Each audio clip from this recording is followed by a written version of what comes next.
Salut les curieux et bienvenue dans l'ombre des mangas, votre émission où l'on parle de manga et d'anime sans distinction. Oui, ça fait littéralement 3 mois que je n'ai rien mis en ligne. Les raisons, une légère baisse de motivation et surtout la difficulté relative au sujet de cette présente émission. Car cette fois, je vais aborder un manga qui se classe sans problème parmi mes favoris depuis que je l'ai lu, et je craignais de ne pas être suffisamment objectif à son égard. Mais il fallait bien que je me remette au boulot.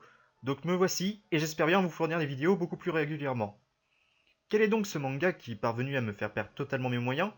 Eh bien, il s'agit de A Silent Voice, aussi connu au Japon sous l'intitulé Koe no Katachi, un manga shonen de Yoshitoki Oima, dont c'est le tout premier manga, qui est publié chez nous en 7 volumes aux éditions Kiun. A Silent Voice possède une origine particulière que je ne peux résister de vous faire partager. Il s'agit au départ d'un one-shot réalisé dans le cadre d'un concours réalisé par Kadokawa.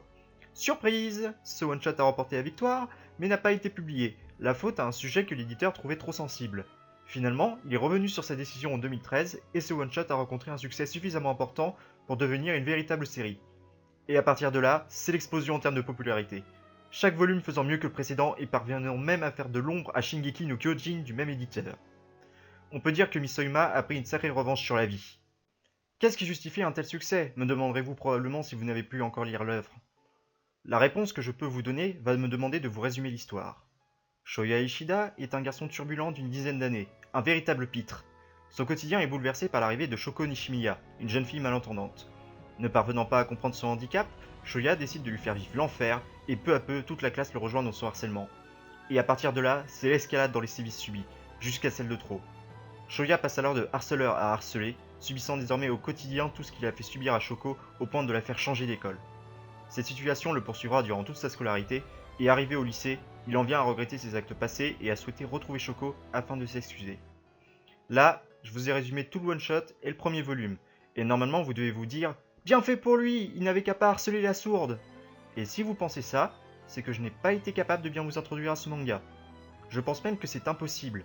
Il faut vraiment lire ce premier volume pour comprendre. Et ce premier tome est tout bonnement magistral. Pour commencer, une des réussites de l'auteur est de nous placer du point de vue du harceleur, à la différence de bon nombre d'autres œuvres qui se contentent de nous faire suivre la victime.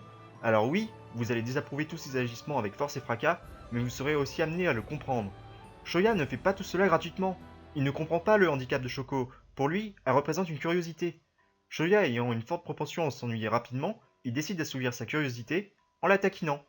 C'est seulement en voyant l'absence de réaction de celle-ci qu'il le pousse à monter l'écran dans son harcèlement. Et tout cela est parfaitement montré dans le manga, où l'on passe de petites choses anodines du genre lui crier dans l'oreille, à d'autres beaucoup plus graves, comme lui arracher et jeter ses appareils auditifs. Le lecteur est par conséquent dans l'impossibilité de détester ce personnage, car on comprend ce qui le pousse à agir de la sorte. Ce premier volume est une occasion pour l'auteur de montrer la façon dont la société gère les handicapés, au travers du microcosme de l'école. Pour autant, elle ne dénonce pas, ne juge pas. Elle se contente de présenter les choses telles qu'elles sont, sans déformer la réalité ou montrer Shoko comme une véritable martyre. Elle introduit bien la difficulté du corps enseignant à gérer une handicapée sans retarder le restant de la classe, ou encore les élèves qui essaient d'intégrer Shoko dans la classe avant d'abandonner devant la tâche colossale et de se mettre à leur tour à participer au harcèlement. C'est une des grandes forces de l'œuvre dans son ensemble. Jamais elle ne critique ouvertement. Elle est capable de se placer du point de vue de chacun des protagonistes. C'est d'ailleurs en constatant cela que j'ai commencé à avoir une forme de respect pour Shoya. En effet, celui-ci est le seul à ne pas être hypocrite, toujours franc dans ses actions, voire à les questionner par la suite. Car oui, si le premier volume est une véritable pépite, il en reste 6 autres. Que pouvait bien avoir à montrer de plus Yoshitoki Oima après un coup d'envoi en forme de frappe à l'estomac? Nous y retrouvons donc un Shoya lycéen isolé. Isolement par ailleurs très bien manifesté sur les planches via le fait de barrer les visages des personnages l'entourant et de les retirer au fur et à mesure qu'il sort de sa solitude. Le cœur lourd de regrets, Shoya finit par retrouver Shoko et s'excuser en se servant de quelque chose qu'il a appris au cours de ces dernières années, la langue des signes. L'occasion pour A Silent Voice d'introduire ses lecteurs à un dialecte finalement peu maîtrisé par la plupart des gens et à Yoshitoki Oima de dévoiler tout son talent dans la mise en scène. En effet, même si on ne connaît pas les gestes, il reste tout à fait possible de comprendre ce que disent les personnages. Et mieux vaut le comprendre justement, car certaines des répliques les plus impactantes sont présentées sous ce format.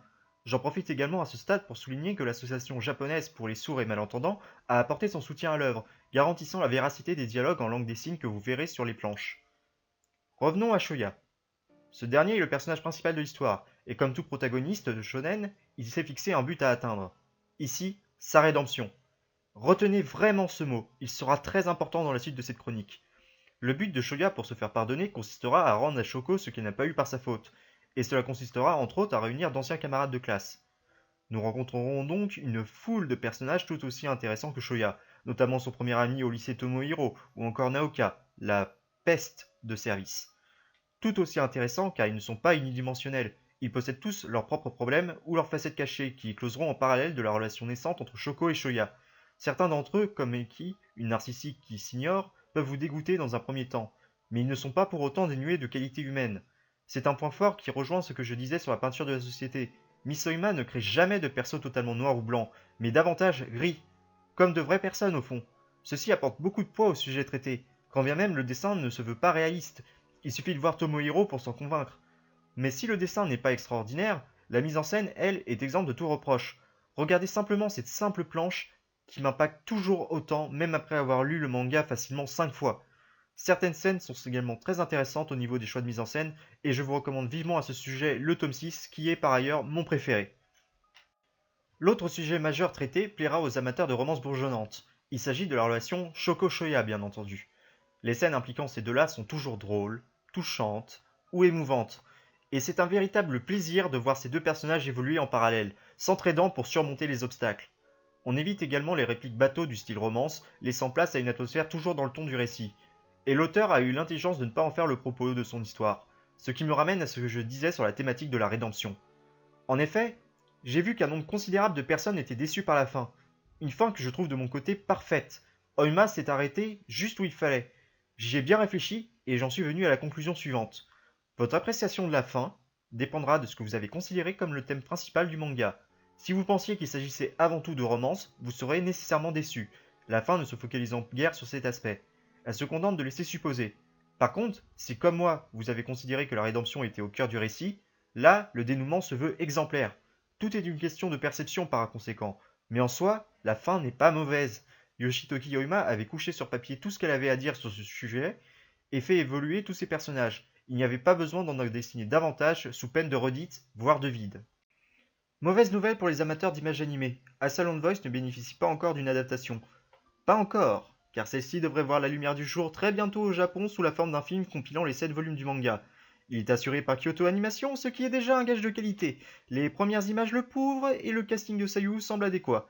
Ma seule réserve concernant ce film serait la fidélité par rapport à l'œuvre originelle. 1h30, 2 heures pour caser 7 volumes de contenu, ça semble assez court sans avoir à faire des coupes drastiques. Rien que l'enfance doit prendre bien 20 minutes à reproduire fidèlement. Cela dit, wait and see, car j'ai quand même vraiment hâte de voir Shoya et les autres s'animer et parler à l'écran. Je pense que vous aurez saisi le message, mais Asylum Voice est à mon avis l'un des incontournables de ces dernières années. L'histoire et les thématiques sont magnifiques, les personnages tous développés et intéressants, et si le dessin n'est pas ce qui se fait de mieux en la matière, il est compensé par une mise en scène exemplaire. Je suis impatient de voir ce que Yoshitoki Yorima fera par la suite, et ça tombe bien, car elle a annoncé il y a quelques mois via une image un nouveau manga qui semble d'emblée s'annoncer comme poétique et avec une thématique, découvrir le monde dans ce qu'il a de plus beau et terrible, très prometteuse et qui semble parfaitement raccord avec son style d'histoire. C'est tout pour cette fois, j'ai conscience que c'était plus court que d'habitude, on dira que je me remets péniblement. Mais pour la prochaine vidéo, il y en aura des choses à dire, je vous le promets. D'ailleurs, voici votre mot-clé, sur ce, bon courage et portez-vous bien.